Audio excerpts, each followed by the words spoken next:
Good afternoon, everybody. This is Stephen Butters, Product Manager for Preclinical Ultrasound here at the Visual Sonics headquarters in Toronto. Thank you for joining us today for our webinar, which will be presented by Jonathan Lavaud. The topic today is in vivo biodistribution and monitoring assessments of contrast agents using whole body photoacoustic imaging. This work was done on a preclinical imaging system in small animal models. So John is a PhD student. I'd like to introduce Jonathan Lavaud. John's a PhD student at the Institute for Advanced Biosciences, which is part of connected with INSERM in Grenoble, France. He's been doing a lot of research work around the areas of development and characterizations of new preclinical imaging modalities, specifically systems which work with bioluminescence and fluorescence, both in 2D and 3D, and X-ray combined together. And then also secondarily, doing a lot of work on photoacoustic imaging, which is an emerging imaging modality which combines the powers of optical and ultrasound imaging together, and looks very promising in biomedical applications, particularly in oncology area detection of primary tumors and metastases. These preclinical imaging systems are expected to be able to provide really detailed information to the scientific and medical communities to really address and develop optimal strategies for fighting cancer. And John's supervisors, their area of research tends to be around the, specifically in translational work, translating these types of imaging modalities and nanomedicines through the preclinical path and into the clinic for use in oncology and particularly in surgical oncology. So with that, I'll hand it over to John, and we'll hear about his work. Thank you, Stephen, for the introduction. So I will thank you to be here with us this afternoon. I will tell you about my work during my internship here in Toronto in Bioscience, which focused on the monitoring assessment of contrast agents using a whole body photoacoustic imaging. As an introduction, as you may know, small animal models were widely used in the biomedical research field to model as close as possible the human diseases, and then studying pharmacokinetics and biodistribution of some new therapeutics or diagnostic compounds. The first techniques used to assess this kind of studies were the slicing and the staining, of numerous sacrificed animals. And it quickly appeared that the in vivo whole body imaging could to be more accurate and more ethic. It was a technological transfer from clinical imaging system to preclinical imaging system for modalities such as MRI, CT, and nuclear methods. They displayed big advantages such as high spatial resolution and also high sensitivity. So it means we can detect really small amounts of tracers in vivo, but also displayed some limitations such as the cost and the need of an highly qualified staff and dedicated facilities to handle this kind of modality. And they also use and call for ionizing radiation use, which could interfere with, for example, tumor development for oncological studies.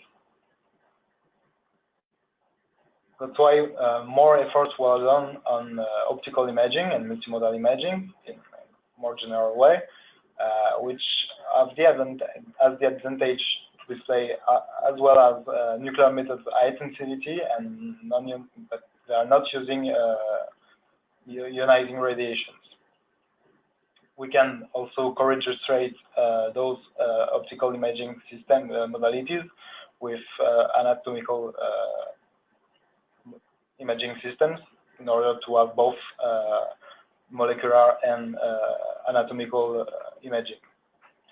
But they display also some limitations, such as limited penetration depth. We can go down 2 centimeters, in depth, and also low spatial resolution, which is almost 1 millimeter resolution. The high sensitivity of optics and the high resolution of ultrasounds they use, as well as the optical methods, non-ionizing radiations.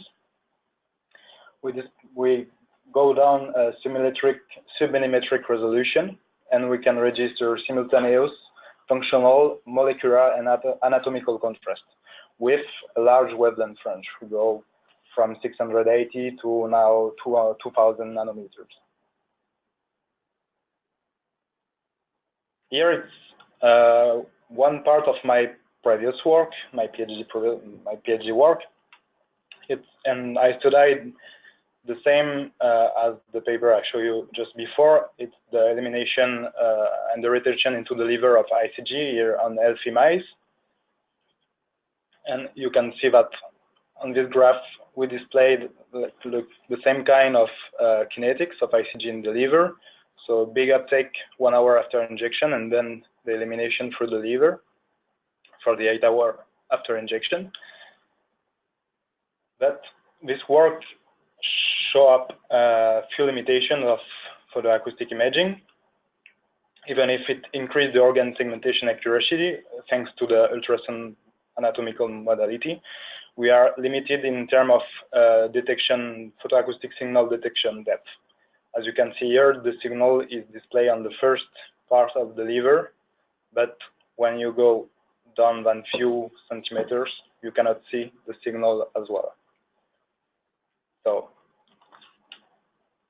it's this phenomena, this result, it might be due to the configuration of the ultrasound and the laser bundles into the array we use with the previous system sold by Bioscience, where the optical fiber will display on each side of the ultrasound transducer, but in the same plane.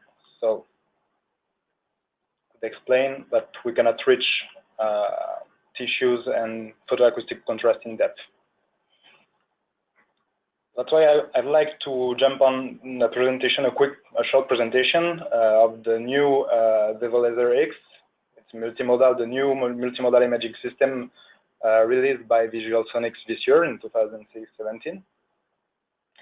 It allowed, as well as the previous system, co-registered multimodal imaging, so functional, molecular, and anatomical.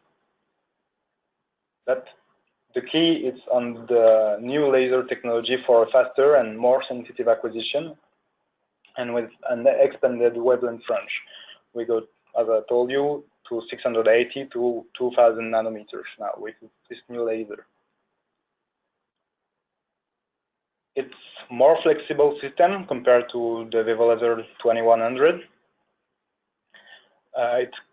Because you can customize the light delivery for imaging and optimized for the application. So I will not jump into details about the system, but you can see more details maybe on the website of Bioscience if you're interested in to get more information. Display some hardware and software tools for all this kind of application, cancerology, neurology, or cardiovascular application as well.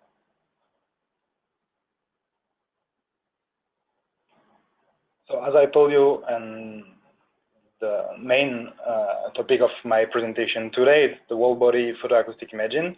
Here I just want to present you the system. So it's based on the Vevo LAZR-X platform, and we can see here the transducer array in this arm who handle the transducer, and here the jacket will handle the first optical fiber will come on the top of the transducer. Here you have a glass plate instead of the classical plate for those who know the classical configuration of the visual sonic systems. And the difference is with the second optical fiber will come from here on the bottom of the glass plate. So in this configuration you have both AP elimination and trans-illumination. And it's also linked with an extended 3D motors, and we can reach 65 millimeters in length to image whole body animals. Here just a sham to show you more obviously the configuration of the whole body system. So here is the arm, here the trans-illumination optical fiber, and here the epi-illumination optical fiber with the transducer. Here the glass plate, so the animal is positioned here on the glass plate. So I'd like just to speak a little bit about this experiment. I made a kind of phantom calibration with a tissue mimicking phantom. So it means that I had some intralipids in agarose phantom to display absorption coefficient about 0.3 centimeters. So it means that it's the average absorption coefficient of a mice. In this phantom, I put some tubing filled up with methylene blue, a well-known contrast agent, with some space beside, and in order to compare the previous both epi-illumination system with the optical fibers, and to see the gain we have with the epi-illumination and the trans-illumination, so the whole body setup. So here you have the image, so you can see that here for the first tubing, so the close to the surface, we have a really strong photoacoustic signal, and for the second it's also the case, but when we go down the 3, 4, and 5th tubing, we cannot see anymore the signal, the photoacoustic signal. And at the opposite, with the epi-illumination and trans-illumination system, we can see that we have a strong photoacoustic signal in both first tubing, but also in the deepest one. So we can quantify, and when we see the quantification, we can see that with the whole body setup, we can reach around 2 and 6 more times higher photoacoustic signal in depth. So it's really I think the key point of the whole body setup. It's the illumination of the mice in both sides. So as a conclusion with experiment, we can see that in phantom the light is distributed in depth and more homogeneous. Here, just to give you an example, in vivo example with both epi-illumination and whole body setup. Here, as I introduce you with my work on liver, you cannot reach the second half part of the liver, but you have a strong signal coming from the skin line and also the first part of the liver. When with the whole body setup, you have definitely more light everywhere and in depth into the tissues. So here, the same conclusion for the phantom experiment. Light is more distributed in depth and in a more homogeneous way. So here you have just our first results with whole body photoacoustic imaging. Here just to show you the resolution we can reach with the ultrasound anatomical images. Here you can see you have the mouse image from the chest to the hind limbs, and you can see a lot of details regarding the organs, like here the livers, the stomach, the intestines, the bladder, and so on. By using just the endogenous contrast, which is displayed in photoacoustic by the oxy and deoxyhemoglobins, you can see that we can as a first result, can reach some functional whole body imaging with the oxy and deoxyhemoglobin. So that's why we can quantify the saturation in oxygen and the hemoglobin content on different and many organs in vivo. And this is thanks to the ultrasound imaging. You can definitely I insist on this point, but you can definitely segment the organs in a proper way and to do not have false positive as in other imaging modalities.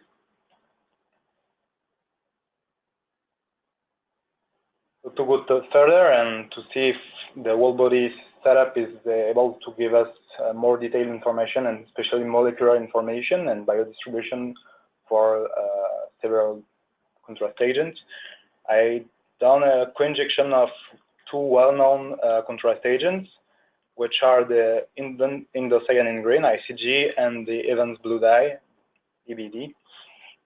The ICG is well known for hepatic function assessment, and the Evans blue for the plasmatic content or for the blood-brain barrier integrity, for example. And the elimination route are quite well known too. For the ICG, the elimination is made by the hepatobiliary route, and for Evans blue, it's eliminated by the kidney and then by the bladder, so the urinary tract. So I made an IV intravenous co-injection of these two dyes for 200 microliter total in healthy SHO nude mice. First, we determined the blood half-life by photoacoustic imaging, real-time photoacoustic imaging for there's both tracers, and then we follow the retention and the elimination routes for these two tracers using photoacoustic multi-spectral scan before injection, 30 minutes, 1 hour, 24, and 48 hours after injection. So in the following images, the compounds, so we done multispectral imaging, and the 4 compounds will be displayed in red for oxyhemoglobin, in blue for deoxyhemoglobin, green for ICG, and yellow for EBD, for Evans blue. So here the kinetics experiment. So we start to image the mouse, and we focus on one of the main vessels running through the liver, and we done real-time multi-well-done scan to assess this blood kinetics. As you can see on those graphs, we can definitely see the half-life time of the ICG after quantification, which is at almost one minute, which is in agreement with the literature and previously shown half-life for ICG. When for Evans blue, we cannot get some half-life, blood half-life, and it's because we suppose it's because the Evans blue is well known to stay longer into the blood system to assess the plasmatic content. So we have to do this experiment again to be sure it's not artifacts or a lack of sensitivity of the system, but obviously this is the result. So here are the images for the kinetics and the biodistribution study of our dyes. So before an injection, you can see that you have the contrast for deoxyhemoglobin and oxyhemoglobins without some artifacts coming from ICG, but it's really, you can make the difference between artifacts, and you will see after. 1 hour, 30 minutes after injection, you can see that this is a huge signal in the gallbladder of the animals, also in the liver, right here. Slightly amount of ICG running through the intestine, and quite few big amount of Evans blue in the bladder. 1 hour after injection, you have still big signal, huge photoacoustic signal into the gallbladder. The photoacoustic signal of the liver disappeared, and in another hand, we can see that the intestine ICG signal is increasing. So here you can see definitely the duodenum and the ascendant colon. In the bladder, still a lot of Evans blue.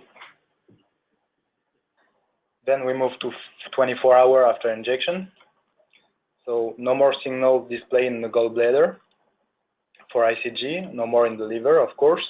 And you can see the evolution of the elimination of the ICG in the intestines. It's running through the digestive system. And then to finish, 48 hours after injection, so no more signal in the gallbladder and the liver, and you can see that some ICG stay into the intestine when the Evans blue is totally eliminated of the urinary system. So, and as I told you before, because thanks to ultrasound we can segment the organs, and so we can reach some quantitative results. So here you can see the quantitative size of the experiment. So here with the huge uptake of ICG into the gallbladder and the liver, and then the elimination, and the elimination through the intestines. Here for the ABD, the same, the big accumulation into the bladder 1 hour after, and then the progressive elimination over time. So our results here confirm the previously shown in the literature and in my work behavior of ICG, which display high initial hepatic uptake and that decrease rapidly within an hour, and then the intestinal elimination by hepatobiliary elimination. When the Evans blue dye show an high uptake into the bladder the first hour, and then the excretion through the urinary tract.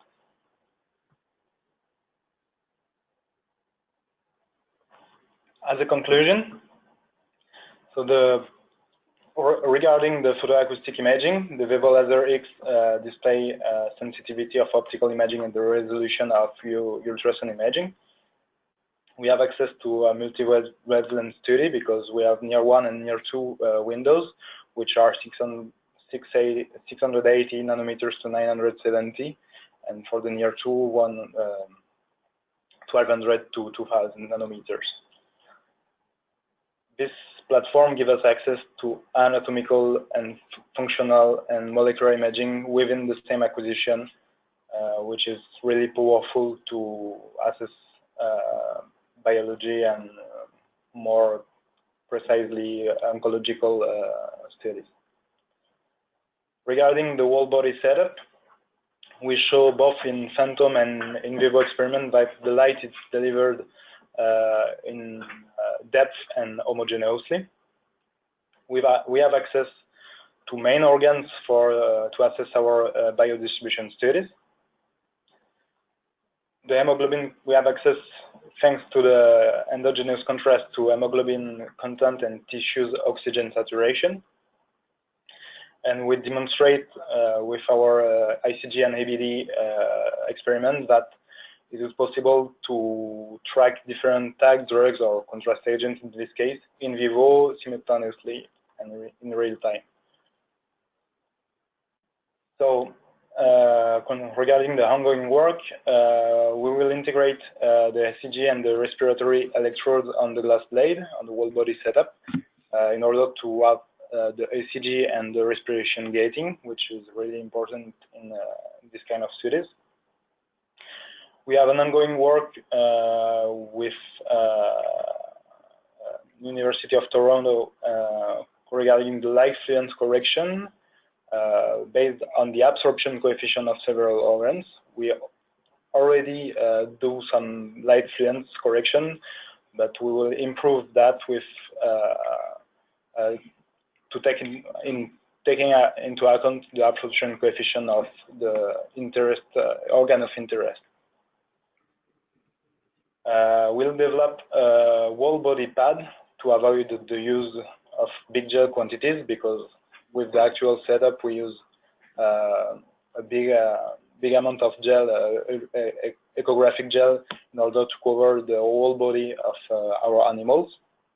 So we'll develop an approach which avoids the use of this huge amount of gel. I studied biodistribution and the specific targeting of nanoparticles in a relevant tumor model using this whole body setup. It's what I'm doing now till the end of my internship here in Toronto. So thank you very much to joining us to listen for my first webinar. I'd like to thank all the team here in Fujifilm Visual Sonics, Andrew and Miller in particular, Stefan and Cathy to be with me today for the webinar, and also my team in France, Stuart Foster, who helped us on several experiments in Sunnybrook University, and also my financial support who allowed me to be here in Toronto this year. Thank you very much.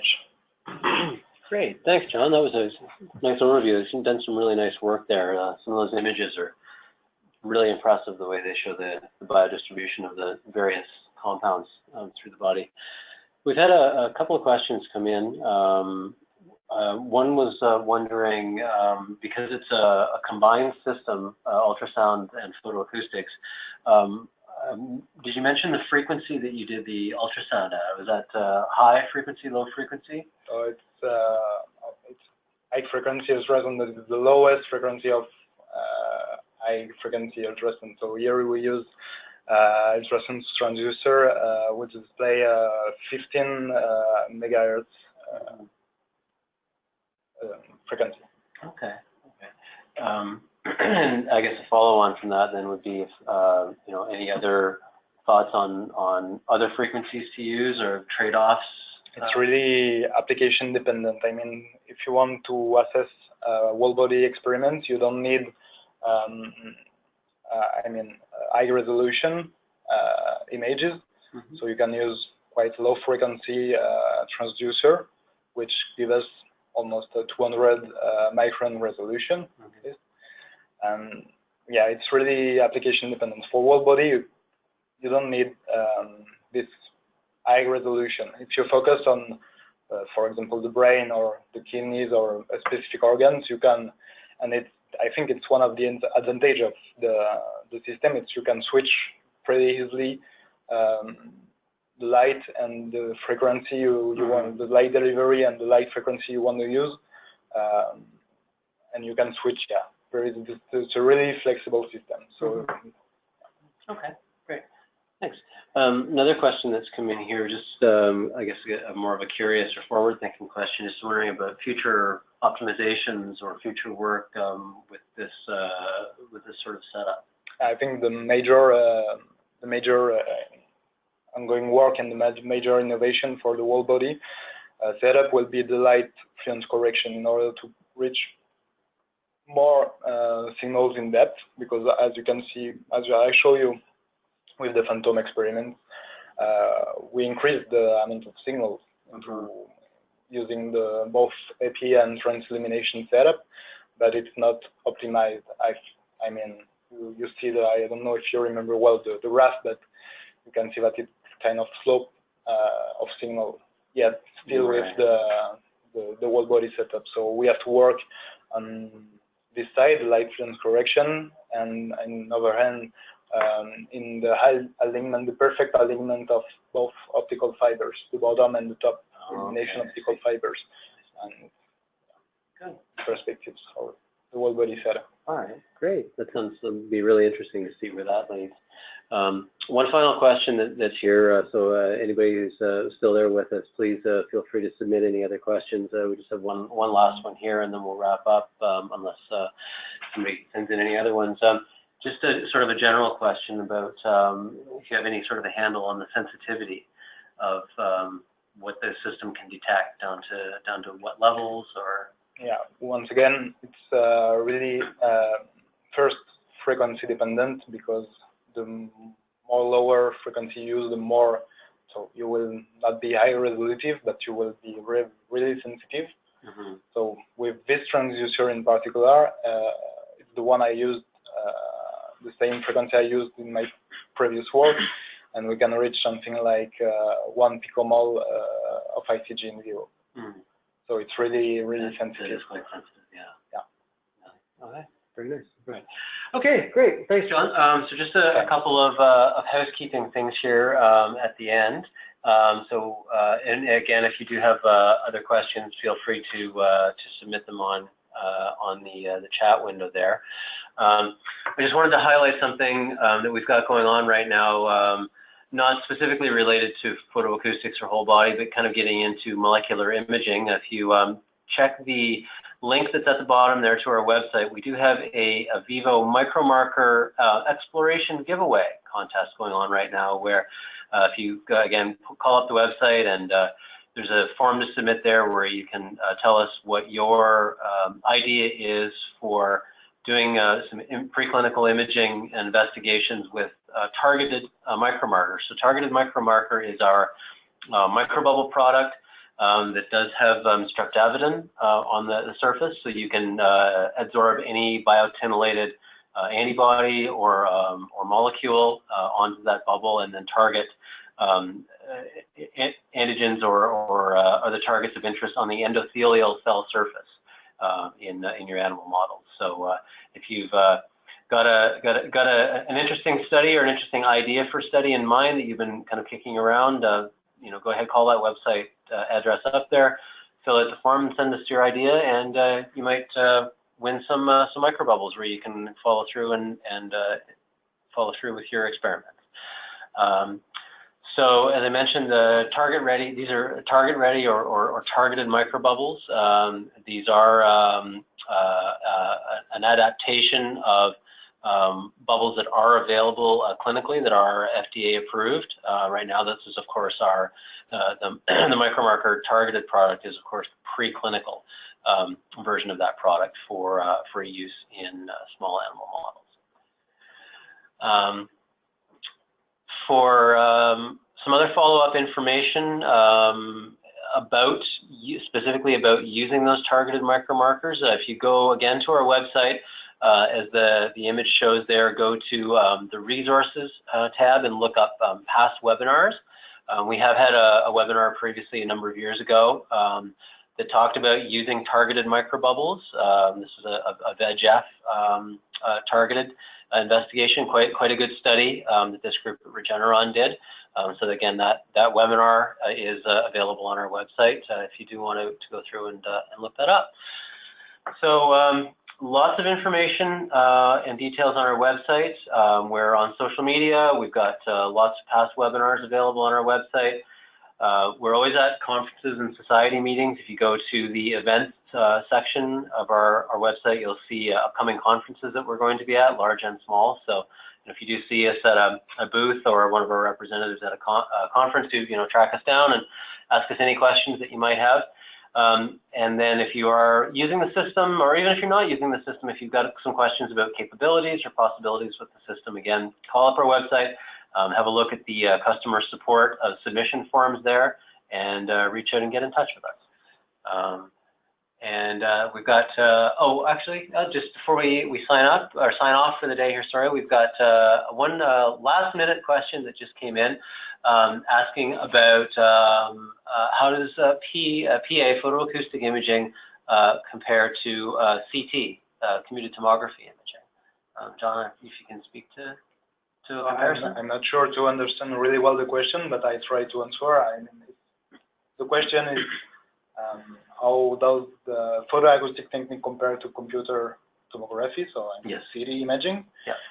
So CT imaging, it's a really resolutive imaging modality, but it's the most important thing to know for CT. It's first it's X-ray based, so it uses ionized radiation. So it can, at high dose radiation, it can interfere with your results, and especially in oncology, and it also display a lot of lack of sensitivity. So it means, for example, you cannot make distinction between a benign tumor or a malignant one. So yeah, I think if I understood well the question, it's the answer. Yeah, I could see that, and some of my experiences with imaging and looking at some of the CT images that are able to be generated with these preclinical systems are beautiful, but the back end of that is the dose of ionizing radiation that's required to generate some of those images is very high. So if you're doing any kind of oncology or radiation oncology studies, that could really hamper your results. Versus these ultrasound-based imaging modalities, there's no worries about any confounding effects like that. So, great. All right. So thanks everybody, and that's it for today. Please, again, check out our website and for other webinars and other information. And thank you for joining us, and we'll see you again on another webinar.